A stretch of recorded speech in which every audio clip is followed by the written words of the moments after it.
Okay. The other problem is the presentation.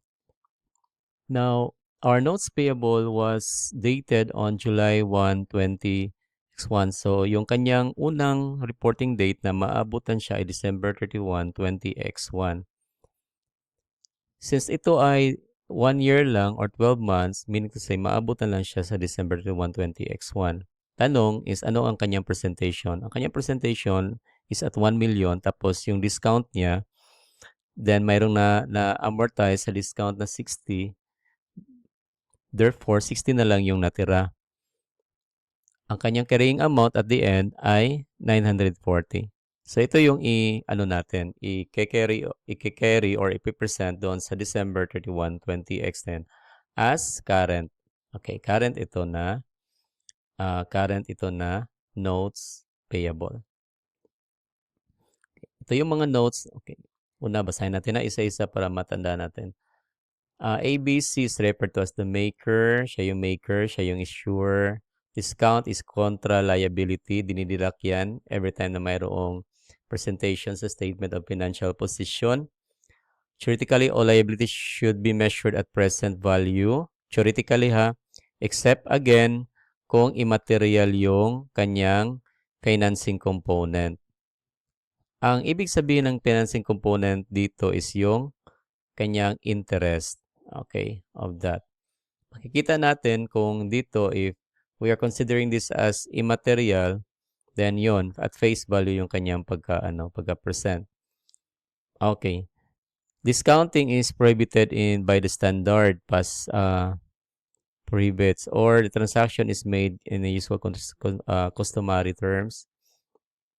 And kung ganun yung kung mayroong mga ganyan, then that's the time that we are going to use that face value kung hindi siya customary usually. So ito lang yung exception to that rule na it should be measured at present value.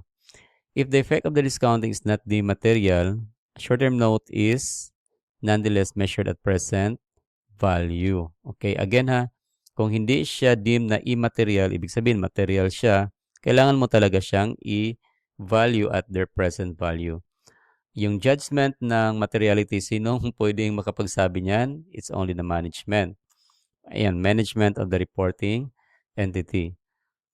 Standard do not require short-term notes to be measured at face, nor prohibit their discounting. Okay, kumbaga ito yung allowed. Traditionally talaga, ito yung ginagawa. Okay? Wala itong, hindi naman ito pinagbawal sa standards yung i-deduct mo yung discounting against the note. Okay? Wala din siyang nire-require. So therefore, the standard is silent. So it is allowed in our practice. Okay, case 2. Ito naman ay installment.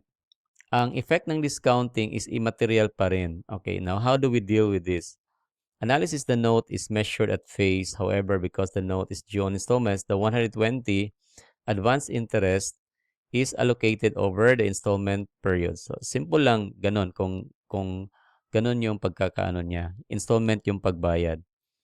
Okay, ano naman yung sinabi dito? Installment daw siya starting September 30, 20x1. In other words, every 3 months yung pagbayad. So, hati-hatiin. 200. So, in a year, 4 times siya nabayaran, 250 each payment. Simula tayo dito. Ganon pa rin yung entry. Mayroong discount nilalagay dyan. Then, on September 30, babayaran yung 250. At the same time, mayroon siyang cash. On that date, sa installment payment, you need also to make an amortization on that discount. So, ito yung ginagawa. Pagdating sa December 31, mayroon na namang babayaran. Ganyan. Then, another, in here, December 31 is, bakit siya 36? Okay, kasi ganito yung ang gagamitin dito na paraan on the allocation is outstanding balance method. Yung interest, yung pag-compute ng interest ay base sa kung ano yung balance ng promissory note. Halimbawa, and also the time value, the time factor also. So halimbawa ito, Bakit 48 yung ating interest expense dito? So, multiply yung ano, kung ano yung balance, 1 million, 1M, yun yung balance times 12%, or yung ano natin, yung 120, yung interest natin nakabuuan in a year. Tapos, i-multiply mo lang siya sa 3/12. Or dito, ang ginagawa na lang dito is, 1 over, kasi ano pala ito, outstanding balance. I-multiply siya sa 1 million, ito yun ha, ito yun, over, ito yung total, 2,500,000. Kaya nilalagay dyan is 2.5. Tinanggal na lang nila yung 00. Okay, on the December, ngayon ang natira na lang after the payment on the first payment on September 30 is 750 na lang. So ito naman yun yung gagamitin at the same total interest. Okay? Yung total interest on that second one, i-multiply mo siya sa doon sa 750. The 750 is the outstanding balance over yung 2,500,000. Okay. Kaya ang lumalabas is 36,000. So dito is 48. Then so on and so forth. Yun yung outstanding balance method pag installment. Okay? Ganyan yung pagko-compute. Okay? So the fractions are allocated or derived from outstanding balances. Now let's move. So paano na naman yung presentation? Ganon pa rin. Pagdating sa December 31 sa kanyang cut-off, ang natira na lang dyan na balance ng notes is 500,000. Yung sa discount is, ang natira na lang is 36,000. How do you know that? Na yun lang yung natira. So, mag-umpisa tayo sa 120. Unang binawas is 48. Then, next is 36. Okay, yun lang. Okay, ilagay natin yung dito, yung computation calculator. 120 minus 48 minus 36. Okay, yun. 36 ang natira dito. Okay, so that's it. That's why 36 is the amount presented in here as the remaining discount on notes payable. Now let's have another illustration. Illustration 2. Long-term note with reasonable interest, simple interest. Okay. Reasonable interest, meaning to say that we don't have to complicate the problem. The valuation of this, the initial valuation is at face. Okay? Kasi reasonable. Tandaan natin yung sinabi ko kanina. Okay.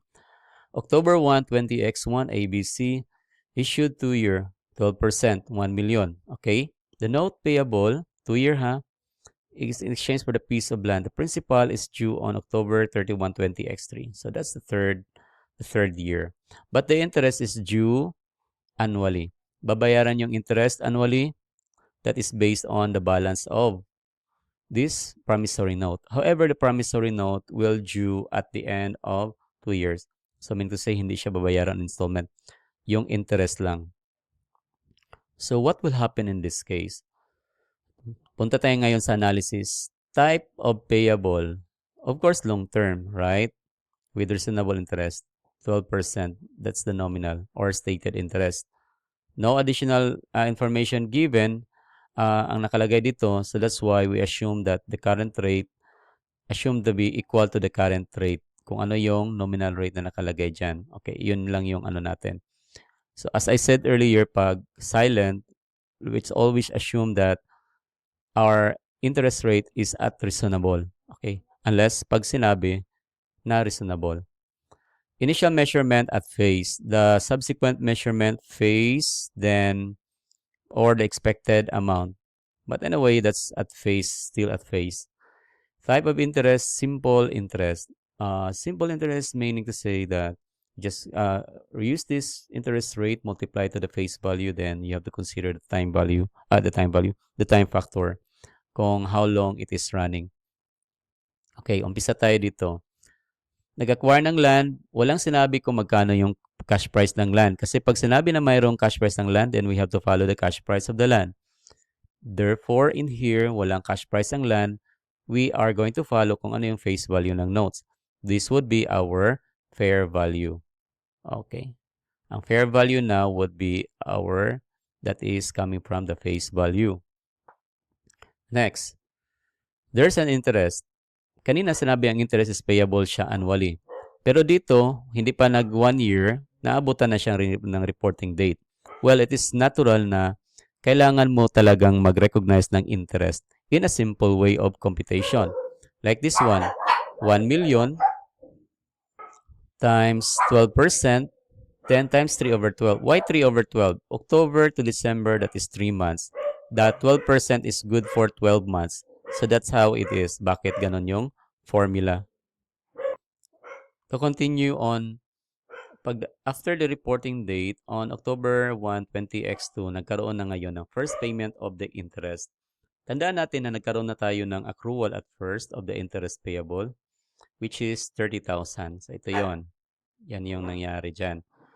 Ang binayaran na interest has a total of 120,000. Paano yun kinompute? Yun lang, 1 million times 12%. That is the total for the year. Now, what about this 90,000? 90,000 is from January 1, 20x2 up to October 1, 20x2. That is 9 months, a total of 9 months. Therefore, ganito yung formula, 1 million times 12% times 9 over 12. Okay? So, yun yung nangyari sa October 1, 20x2. Then, naabutan na naman again ng reporting period. Okay, December 31, 20x2. Same formula, 30,000 pa rin yung computation, the same as before.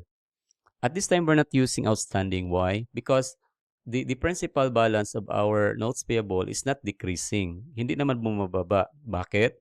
Kasi ang payment niya is isang bagsakan na mangyayari at the end of the maturity date. Or what I mean at the maturity date. Or at the end of the life of the promissory note. Pagdating naman sa October 1, 20x3, it's the same case or the same way dito. Ganun pa rin yung entry. Walang pagbabago.